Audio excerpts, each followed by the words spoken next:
All right, what's up, everybody? Welcome in another new edition of Celtics Beat. Of course, a lot of things to get into, obviously, on the heels of what was a really good, really important win over the Sixers. We won't spend too much time really dissecting that one specifically, especially with such a big road trip on the horizon here for this team. 5 games out west, which I'm not going to say it's going to make or break the season or anything. We're still early on in the year, but it is pivotal, obviously, to the early year success of this club. I'm Adam Kaufman. Evan Valenti here, as always. Gary Washburn, good friend of the program, joining us once again. Gary, what's going on? Hey guys, how's it going? Good to talk to you. I just can't believe it's December, man. How did that happen? Yeah, I know. December 1st or what? Second. See, the time's passing us by. Yeah, Christmas is right around the corner, and then another new year. So yeah, luckily, gladly, 21 wasn't as tough as 20 in terms of just a lot of things. So hopefully, we're getting out of this situation, some of the situations that we're in. Did you have a nice Thanksgiving? Yeah, it was great. Yeah, good. So yeah, did what everybody else did: eat, watch football. That's about it.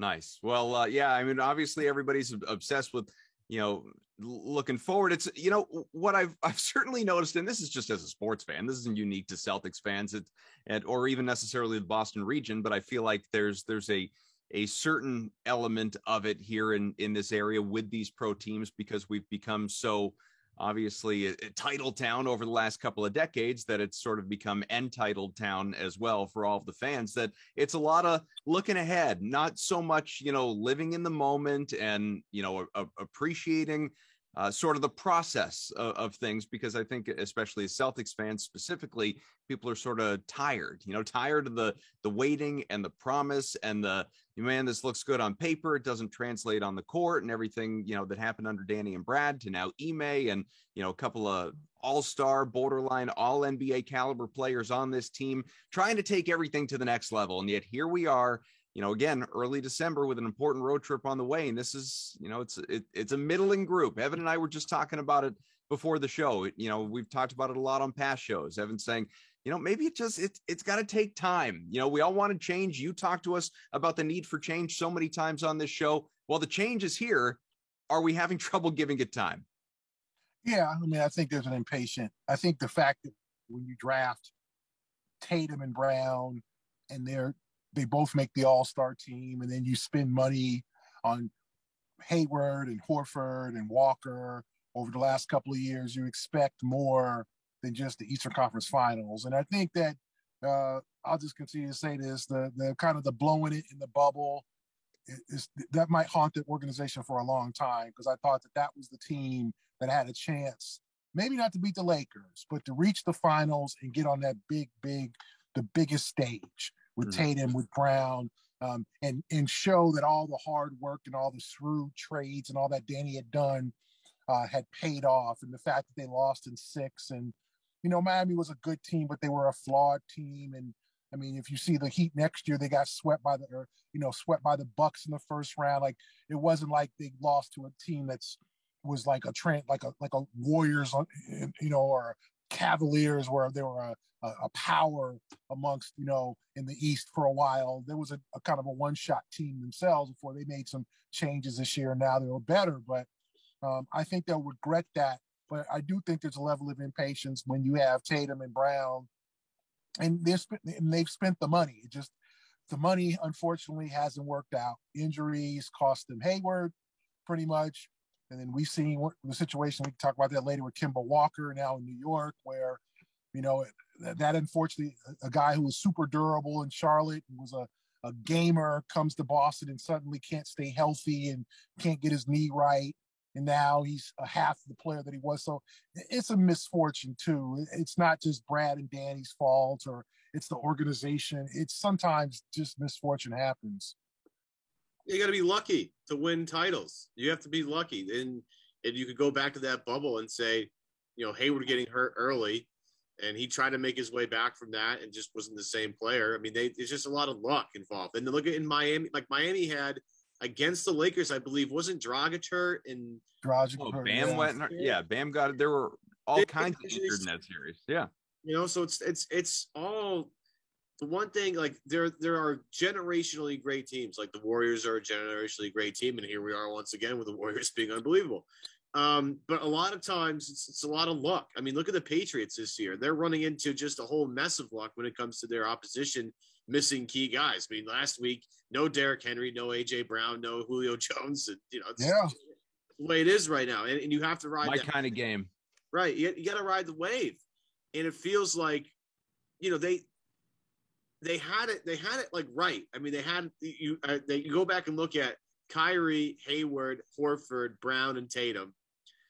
That starting five, if you think about it today, I mean, regardless of what you think about, Kyrie is talented on the floor as all hell. That team was set up to be a really excellent team that could contend for a while. And 5 minutes into the season, it blew up in their face. So, and now they're trying to pivot and regain footing. And, I think people are just impatient, and it's starting to kind of drive me a little nuts, because I just think people, because of the success of the town, just expect so much constantly. And look, there was a lot of success early on in this thing, but as one of my favorite sayings is, development isn't always linear, right? It's not always like, oh, this happens, then this has to happen. No, it's not. And certain guys develop at certain paces, and now they have a whole new set of eyes in there, a new brain trust, so to speak, with Ime, his staff, Brad running the show. And so, again, I think we've sort of maybe potentially, Gary, stunted their development one more time, or put a little different wrinkle on it. Am I crazy for thinking that? No. I mean, I think, unfortunately for Celtic faithful, their investments in the draft just hasn't worked out. Like, and Celtics fans is going to be a touchy subject, but you look at the year Desmond Bane's having in Memphis. Mm-hmm. That would hurt the most. And it hurt because everybody in their, everybody loved Desmond Bane. Everybody loved him, and it was just one of those things where, to get off Cantor's contract, they had to trade this really great young player away, and that would have been a great draft if they would have been able to bring him in. That one hurts. Yeah, like, only to bring back Cantor, and only to bring back Cantor or Freedom. Freedom. Bring Freedom home. Let Freedom ring. Yeah, let Freedom ring. I was going to say that. There was no way we could have somehow mixed Philadelphia and Freedom last night's game. Like, I just tried to get clever with it. It was a stretch. I was upset with myself. I couldn't think of some way to bond Philadelphia and Freedom. And for young people, it's an Elton John song. Look it up. For the youngsters who are listening who have no idea what Philadelphia Freedom means. To me, it was just like they had their chances, but you can't miss so much in the draft recently. The Carson Edwards thing, still, you could have had Matisse Thybulle, who was turned into a solid rotational piece for Philadelphia. Grant Williams has taken a big step forward, so you can't say that was not a bad pick or a bust pick. He is not all first-round picks are going to be stars. The hope is when you choose someone late in the first round or mid-first round, that they become a starter and a good rotational player. We still don't know about Romeo Langford. Shimmy, they tried, it didn't work out. And then they wasted, for I think a couple of years, their two-way spots on players who just weren't going to help them. Taco thing was nice. Tremont Waters just never really proved to be an NBA player. And then you look at guys, there was some really bad decisions made with the development and the draft and the talent assessment that didn't give them that boost. Where now, we still don't know about Neesmith and Pritchard. Like, they both, Ime's not playing them much, and people are not, we can talk about that. That's another thing of like, well, should he play them and sacrifice minutes for Richardson and Schroeder, or did Schroeder's emergence kind of put Peyton in the doghouse, and he can't hit a shot anymore? And I mean, you got to land when you're not a team that's going to attract LeBron James and Chris Paul and all these superstars. You've got to land with your picks. I'm talking about 100%, but you got to go 60%, like rotational guys who can help you, guys who can do one thing really well. And I just think, unfortunately for the Celtics,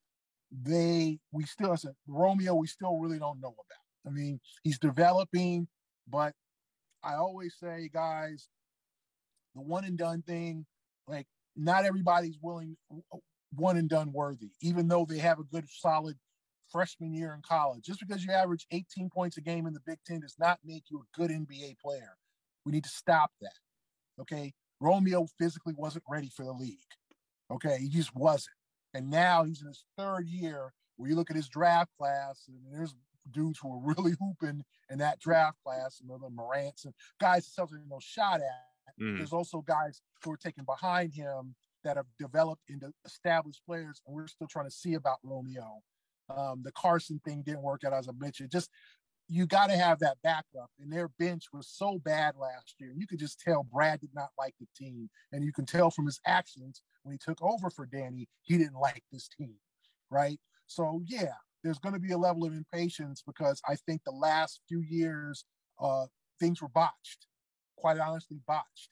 Not the free agency. Anyone would have signed Hayward at that point. Anyone would have brought in Kyrie for hurt Isaiah. Like all the moves, free agency wise, were solid. The big time. I thought Danny botched, the Tristan Thompson thing. He could have signed another shooter or two who would have helped. And he could have signed another veteran guy. But now Brad's kind of doing all that, but they're still not championship level. And I'm sure that's a level of frustration because I don't know if they can beat the Nets in 7 games at this point. We saw what they did against the Nets last week. They didn't compete.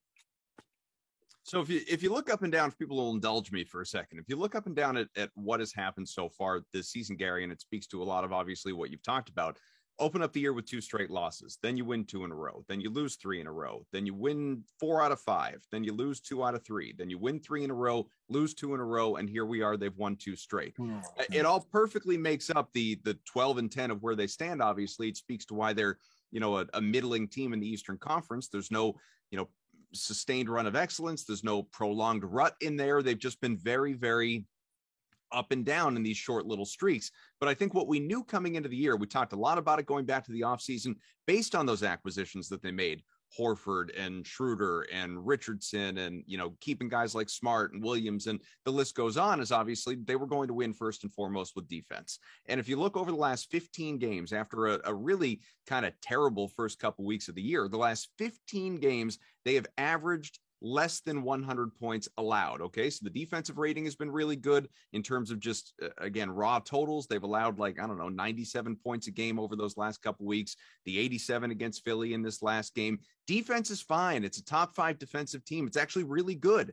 But the overall question as you watch on a night to night basis, and I know injuries or health and safety protocols, it's all played into it. I get it. But the overarching question to sort of at least, allow this team to take that step, to take that leap, to go somewhere, to even just be, a top 4 team in the conference. How do they become even a middle of the road offensive team as opposed to one that is ranking, in the lower third somewhere of the NBA? What needs to happen for this team offensively for these players individually or collectively to get there? Honestly, I don't think the offense is a major issue. Let me say this. It has been a major issue, but I just think it's a matter of shots going down. Like, if you look at the numbers, Tatum has not had a good offensive year. You don't think that's going to continue? Brown has not been himself. Brown was not himself last night. He just didn't look comfortable. He doesn't still trust his body. He has no explosion. He's usually attacking the basket. He tried a couple times and then settled for jumpers. You have to get that together. Like, Tatum's got to get himself right. Brown's got to get himself right. You would think Horford will become a better shooter. He's shooting like 29% from 3. He's usually 35%. Smart just hasn't, but Smart's not shooting a lot. I don't worry about Marcus Smart. But Schroeder, I think, has saved them. And then I think Josh Richardson is a key. I just think it's a matter of shots going down. I don't think, and there's times where Tatum still will go 1-on-5 or 1-on-3 or whatever. But for me, I think that they just have to get shots to go down. They've got to get some luck, right? Well, I guess let me cut you off there. I'm sorry. I guess let me ask you this. Because to me, and I'm not going after you, a lot of people say this. Doc Rivers is famous for saying it. I think the whole make miss league thing, and it's a matter of shots falling. Like, to me, it's really cliche. I guess what I wonder from you, like, are you happy with the shot selection? If you're happy with the shot selection, then fine. Like, shots need to fall, water will find its level, all that good stuff, like you're talking about. But if you're not happy with the attempts they're taking and their offensive strategies and the way just they're playing on that end of the floor, that's a whole other issue. Yeah, I do. I think their offense can be very choppy at times. Shot selection definitely questionable, but when you don't have a rim runner in the lineup like Robert Williams, like, it just limits you. You see easy baskets they create with Williams in the game. Like, you see, because he's a rim runner. He gets up, just flip the ball up there, dunk. That's easy hoops. The Celtics work too hard for the baskets. That's one thing. Secondly, I just think guys who have been shooters in certain situations just aren't stepping up. Like Richardson in the mid-range, he's usually a very good mid-range shooter. Tatum from three. Schroeder has been really streaky. So I think it's a matter of just stuff kind of leveling off. But I also think without Robert Williams and that rim runner, you don't have the easy buckets. You're working too hard for baskets. And then there's times where they stop moving the damn ball. The Brooklyn game, they just stopped moving the ball. Too much ISO. And in San Antonio, they tried to put an emphasis on it. And then what happened, Adam? They missed 21 of their first 26 shots. Like, that doesn't happen. Like, that's just, and then they missed the last 5 down the stretch and commit like that San Antonio game was so frustrating for them, I'm sure, because that's a team they should beat. And they basically shut them down after a really, really terrible start. And then couldn't, turn off the faucet with DeJounte Murray. I think that they need to just keep Robert Williams on bubble wrap because I think he does so much for their offense. Al has got to start hitting shots. But also, I do think, as much as it's like it sounds like a cliche, I do think it's a matter of more shots going down. But they're not going to be a great offensive team. They're not going to be the Warriors. They're not going to just score 125 points a game. I'd settle for top 15. Yeah. They're going to win 108, 199, something like that. Like, but you also got to get Tatum some help. You also got to get to the free throw line more. They've got to do little, like Toronto. They got to the free throw line a bunch of times. That helped. They moved the ball. That helped. I mean, but they're never going to, even that game when they scored 109. Okay, that was a quote unquote good, although Tatum struggled, but he still had 10 assists. So I think they'll be okay. They're never going to be a great offensive team. They're going to have to win games ugly. Last night, hey, you know what? If you held Embiid, and we've seen Embiid go nuts on this team over the years, 3 for 17, he does not look comfortable. I got to give them credit for that, as opposed to saying, well, the offense sucked. Like, yeah, but Philadelphia's a good defensive team. Doc is a good defensive coach. So at this point, I think it's a step-by-step situation. You hope, if you're a Celtic fan, that shots start going down. And they continue to move the ball and stop going ISO Jason. It is frustrating because they're just not hitting open shots. I think Himmelsbach had it last week. Boston's like 27th in the league on wide open threes, which is frustrating. Tatum, Tatum gets good looks, misses sometimes. He takes some tough shots. Those go down. It's like, I don't know what's going on here. And I think Ime said something to Tatum last night. I think he mentioned this post game last night about how, he said to Tatum, hey, like, look, just think about how good you're going to be when your shots start falling. Kind of like an encouraging sort of word to him. And then Tatum goes, yeah, but I got 9 rebounds though. And that's, that's important of him staying active. Boston offensively, and I think Gary might have said it the best. And I actually kind of like the way he put it, was they work really hard for their shots. And a lot of that is because they don't have too many guys that can beat their man off the dribble. I mean, that's why I keep pounding the table for Dennis Schroeder, is because Schroeder is one of 3 guys in this team that can consistently get by his man for an entire game.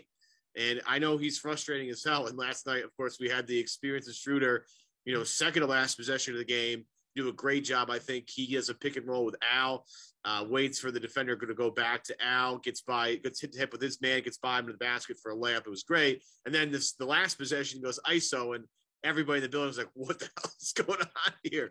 So like they have moments of, yes, that's great. Moments of, that was disgusting.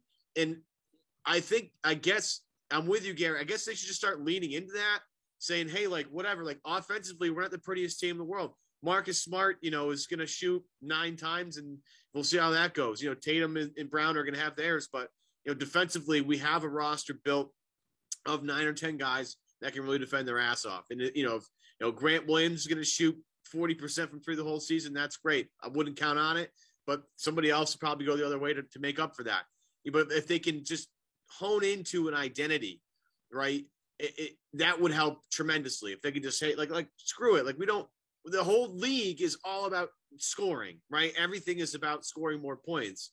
Why don't we be the team that doesn't care about that, but that takes a lot of pride in limiting you on your offensive possessions, right? I love saying this about the Patriots, and everybody's talked about it the last week or so, and I said it at the beginning of the season.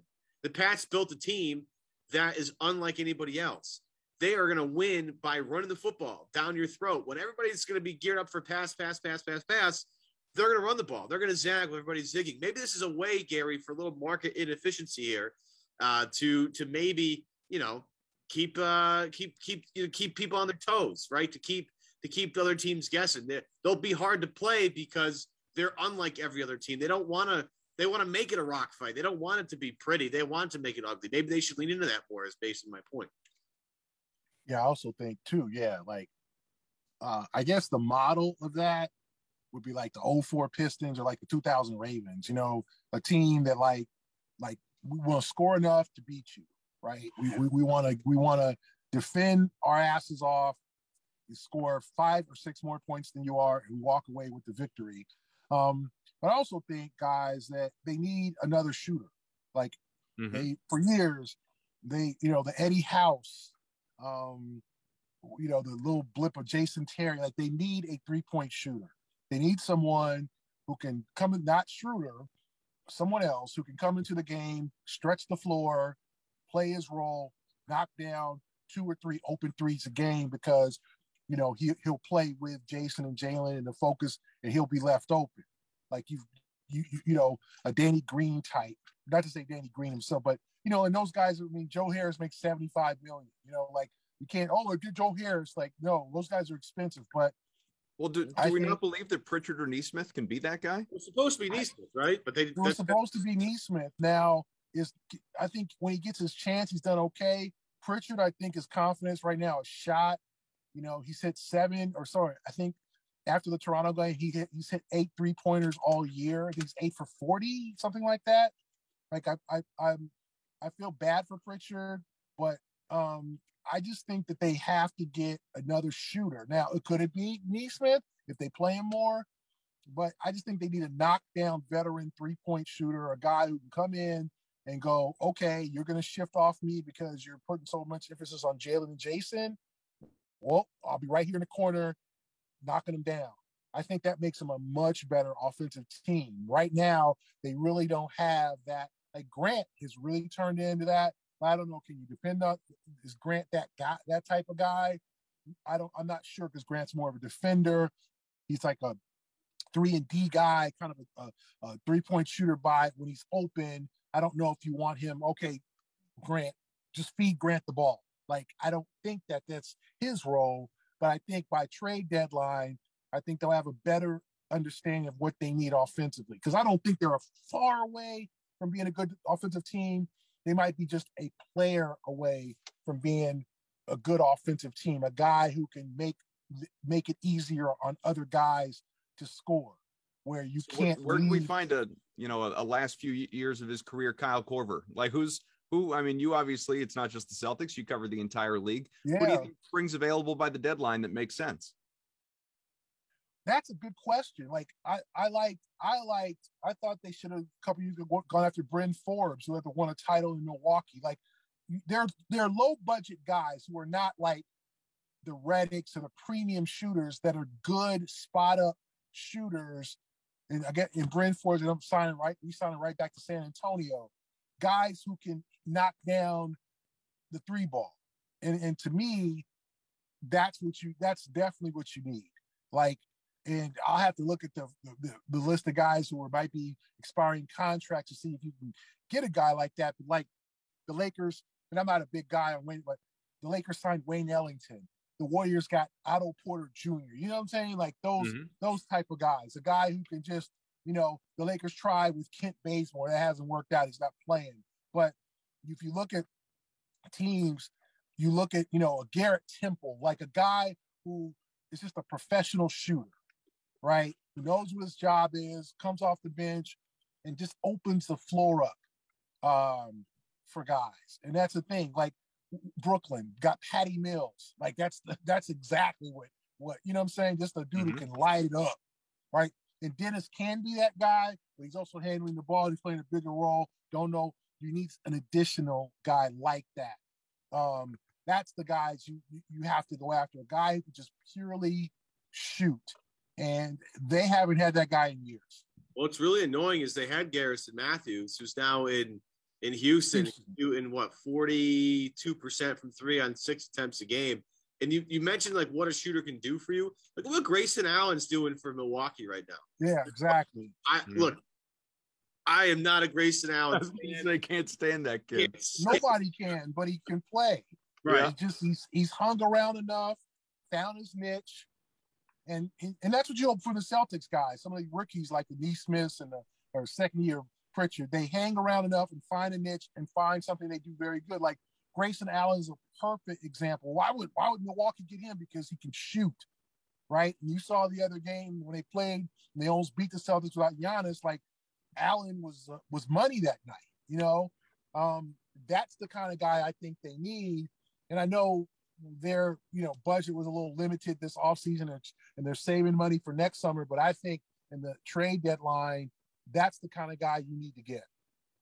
With what we've seen from Brad so far, going back to him taking over, not obviously here in the regular season, but the offseason, there were this flurry of moves, and the Celtics were kind of always in conversations, from your reportings and others. Are we expecting, despite where this team is at, again, it's we're roughly a third of the way through the year, quarter of the way through the year. This team is sitting at 12 and 10, and we know what its potential is. We see what it can do defensively. We know what we believe it can do offensively. If again, going back to what we were talking about, some of the water finding its level, certainly with a guy like Jason Tatum, who is off to an historically bad start by his standards. Is Brad looking at this and thinking, at least right now, yeah, I'm going to make a move to improve this club? Or is he still sort of, are those cards not getting pushed to the table until the offseason, thinking about next year and some of the payroll like you talked about? I don't think he's going to do anything to jeopardize the salary cap space that max slot next summer. But yes, I think he has to upgrade this roster, because if you look at the East, okay, they've got a shot. Is Brooklyn the best team in the East? Is it Milwaukee? Those are the two candidates right now, right? Okay.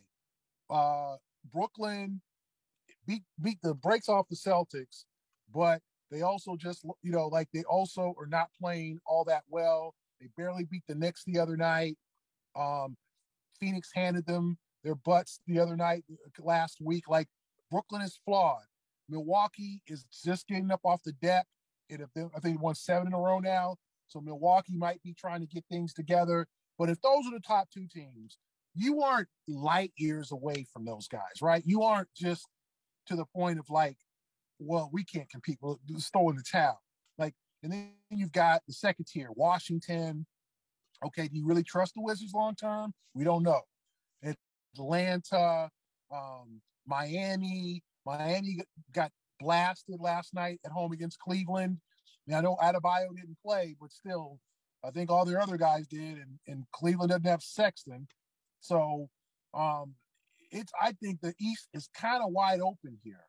The Cavaliers are much better than we thought. The Pacers are up and down. The Raptors can't stay healthy. The 76ers, we saw them last night. They don't look the same without Ben Simmons, and they desperately need better point guard play because Maxey has now struggled. Like, every team has a flaw. So if I'm Brad, I look at this roster. wish for good health, and get another body, a shooter in there, and I think you have a chance to make the conference finals. I think the team. Okay, can we beat Brooklyn?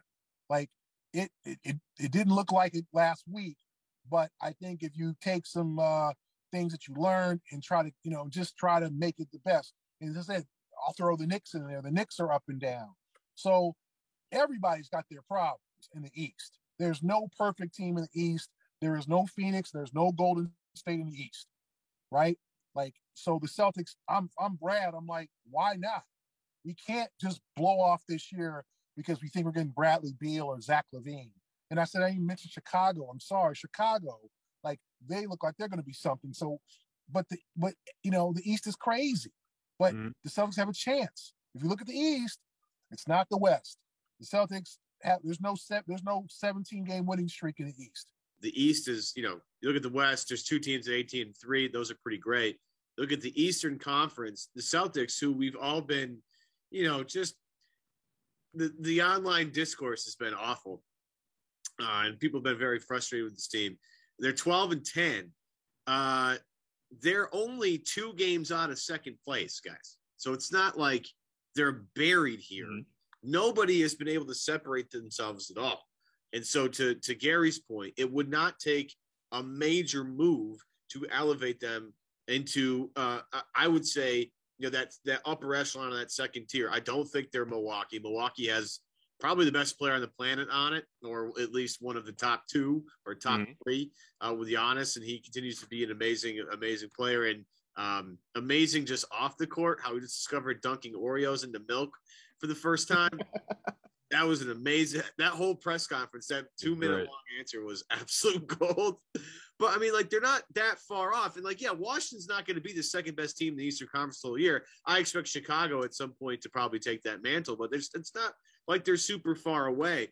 So that, one maybe little 4 or 5 game winning streak. Think of what that would do for you. It wouldn't take. Yeah, I mean, and they basically should have beaten the Wizards once in Washington and kind of wasted the game in Boston. And they led Chicago by 19 in the fourth quarter before blowing that game. So it's not like Brooklyn's the only team that in that first Toronto game that you're like, the Celtics just got manhandled. That was ugly. Like, other than that, they pretty much competed. The game in Atlanta, you could say they just couldn't hit anything. But, I think they got a shot. But like I said, shots have to go down. But also, as we talked about, another guy would help. Do you feel like – oh, go ahead. Well, I think yours is going to be more to deal with what we're currently talking about, because I do have a Jason Tatum question at some point. Well, mine was, kind of bigger picture. I guess I'm not going to sit here and say that I've heard every word of every press conference so far this year from Ime Udoka, but I catch a lot of it, obviously. I mean, you're in them, you're asking questions.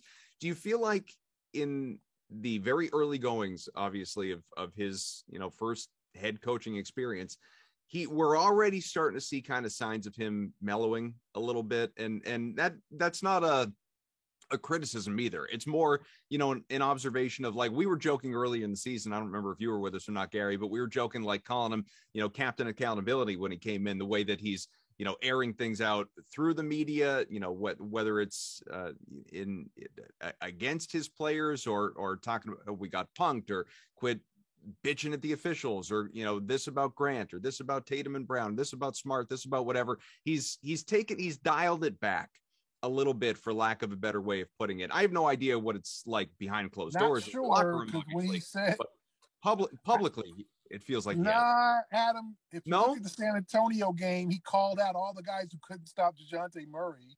Yeah, like, that's true. We thought Smart could, and then Tatum, and then Brown, and like he called out the entire starting. That's five. A good point. I guess maybe I mean on the whole. None of them could. We thought one of those guys could stop him, and none of them. Like, I thought that was kind of interesting. Like, wow, like we thought one of these dudes that we pay millions of dollars to could stop a guy from just taking the same damn shot. But no, they couldn't, because that's exactly what happened. DeJounte did not dunk. DeJounte did not hit a three. Yeah. DeJounte shifted, moved, hit the mid-range, which is his game, and then did a little up and under or pump fake and got to the line or hit the shot. So yeah, I think a little bit he's toned down, but I still think like there's still kind of like come on guys, like let's do this. Like I'm not going to be always your buddy. And he's a guarded guy. He loves, he's like, we really haven't gotten to know him personally. Like, there isn't a lot of like interactions like, hey, how's it going, guys? What are you up to? Like, he's, how you doing? Back to the locker room, got to work. Like, like there isn't we haven't gotten him to open up and really get to know him. So, and what I've been told, like, he's a hardcore dude. Like this is him. Like he doesn't say a whole lot. And when he says something, it's worth it. So I think that's fine. I think that this team organization needed that. They needed somebody, because I think Brad was just another thing about not playing in the NBA. Brad didn't want to just have them turn against him and be like, who are you again? Like, this ain't Butler, and I think Ime's like, listen, I come with stripes. I got an NBA pension coming. I played in the league. I coach under Pop. I played in Philadelphia and Brooklyn. I game planned multiple times against all you guys. So what you going to tell me? So I do think that there's a level of confidence there, but I also think there's a level of like, listen, like guys got to hear the real brutal truth. And maybe they didn't hear the truth as much. I mean, as we see, Brad was such an ardent supporter of Kemba Walker, and then he traded him in a week. Like if you remember, like there was nothing Kemba could do wrong. I mean, and he fiercely defended Kemba's playing. He's got to get comfortable. The back-to-backs might hurt. Like not playing back-to-backs, but he has done exactly what we've asked him. And they traded him in a week. Like, I don't know how Kemba felt about that, but I think that we need to know, and I think it's good that people know what Ime thinks of him. And that, has anyone tried to get that expose? I mean, you obviously being a columnist, maybe you've reached out. I don't know. Is he so guarded that he's not even allowing it, or has no one tried to write that? Like, let's get Ime behind the scenes. There's people working on it, but yeah, like the usually after a while you'll get the kind of he sees you every day. Like he's not a bad guy and he's not an unfriendly guy, but he's just, he's about business. Yeah. Like hey, I'm sure he's like, hey, when I win a championship, I'll be the nicest guy in the world. I am not Doc Rivers. I am not like, I am not here to charm you. And which is fine. I respect that. Yeah. I like the way he handles himself. I don't have, there are some schematic things offensively that, again, we don't even know if it's even, really on him. It could be, he's the head coach, but there are certain guys that have certain responsibilities to come up with certain offensive things. He's not like literally mitigating every single thing that they do. He has other guys in his staff to help him with that. I've enjoyed the Ime, the Ime era so far. And we were talking with Dan Shaughnessy 2 weeks ago, part of that, like, his attitude, like they should never lose that. Like these guys need reminders sometimes. That's tough to hear. Like in anybody in life that's been somewhat successful probably has gotten some pretty harsh criticism along the way, and they've responded to it in a positive way and have turned their something around to become more successful. That's all that is. And I think with Ime, maybe Adam, to your point, maybe he's learned his team a little bit more. And maybe been like, okay, maybe I can't be, so brash about certain things. Maybe I myself have to turn it down a little bit. But in certain times, like, yeah, they have to get their ass chewed out, or they have to be talked to, or like, look, we couldn't stop DeJounte Murray. Why beat around the bush? Like Pop doesn't really do any of that either. No. If Marcus Smart beat him like a drum over and over and over and over again at the end of the game, you bet Pop would say pretty much the same thing. Like Pop would call everybody out and nobody would have a problem with it because he's earned it obviously throughout his career.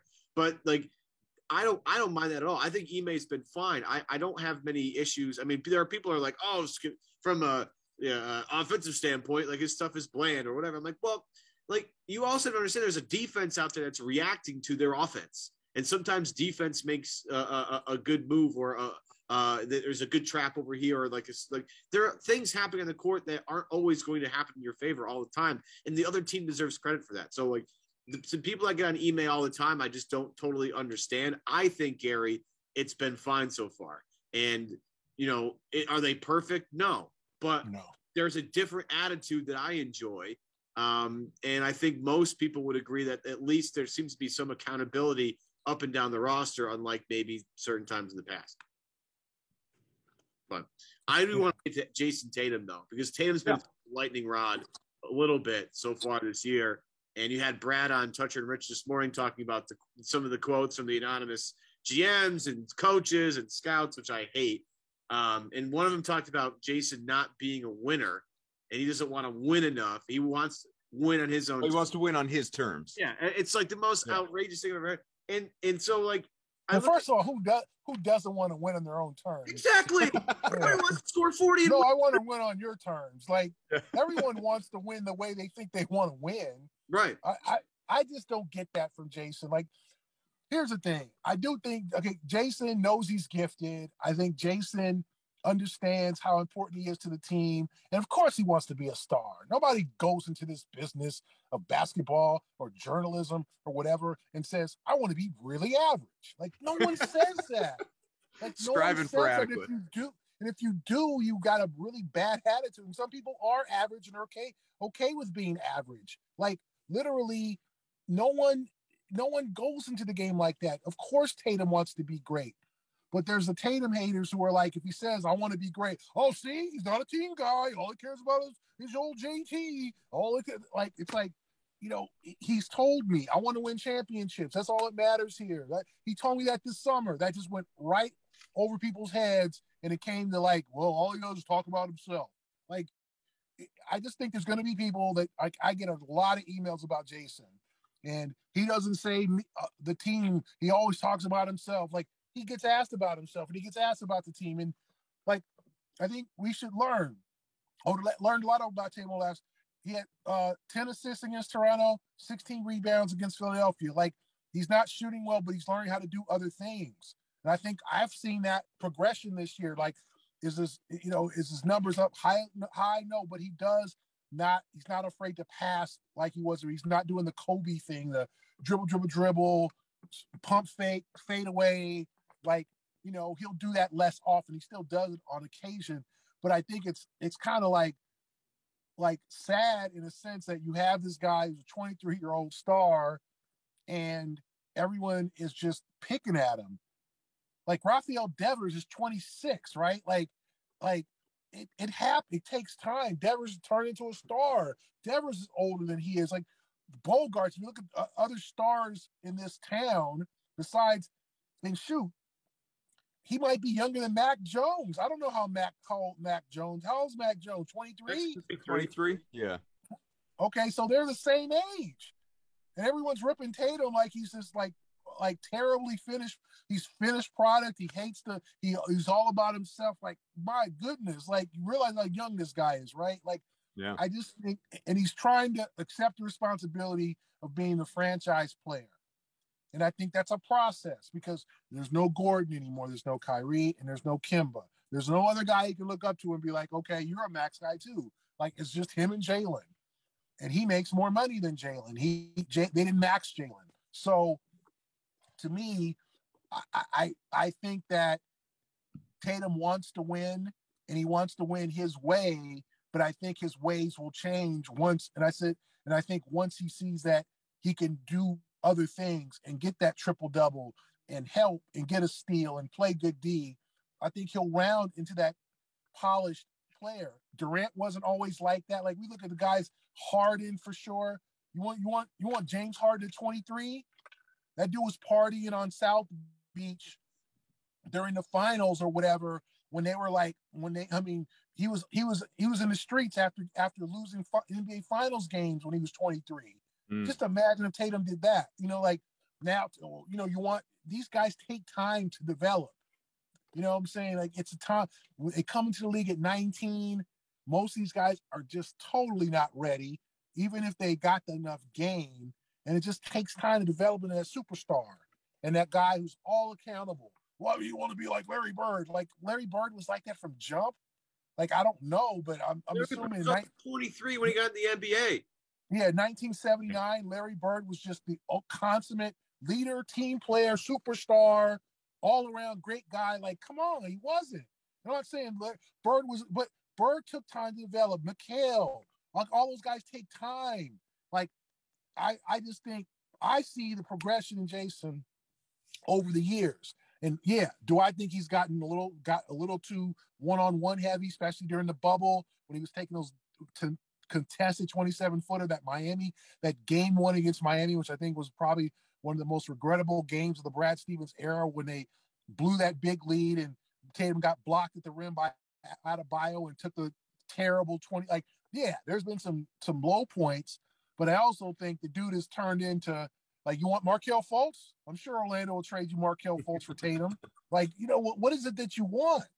You got a dude at 23 is already a 2-time All-Star, and people out here want him to be like, what do you want him to be? Like, it's working out so far. That's what I think. I just look for anybody wondering, because if I were listening, I would be doing the same thing. Jason Tatum born March of 98 and Mac Jones September of 98. So a couple of 23-year-olds just a few months apart. But yeah, like you said, Tatum's been in the league for 4 years. Mac Jones just got here. And so it definitely alters people's opinions. We've gone on for almost an hour, which I told Gary we weren't going to do to him today. So we're going to get out of here. This has been another edition of Celtics Beat. Gary, thanks for hopping on with us as always. Thanks, guys. Appreciate it. All right. Evan and I will be back next week.